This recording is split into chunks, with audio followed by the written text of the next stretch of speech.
po yan ng tiklop. Ang kaibahan lang ng tiklop talagang nakaganon. Pares lang din po ng takip, pero ang kaibahan ng takip nakaganon.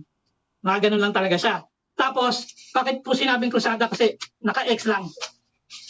X, yan po yung pinakano. Para ma-develop yung isang tutulak, kaya pag dito, 2, 3, 4, yun talaga po yan.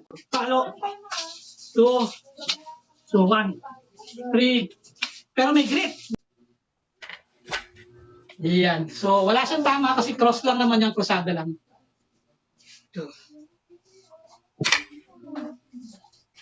4, 1, 2. Ikot lang, 1, 2. So, di ba may bagsakan tayo na may bagsak tayo ng 1 and 2? Ito, iikot. 1, 2. 1.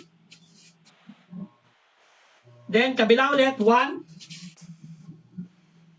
Good. Okay. 4. Kakount ako ng 1 to 10, tuloy-tuloy yan. Pag sabi kong 1, ganun lang. So, anong target? Leeg ko, then kabilang leeg.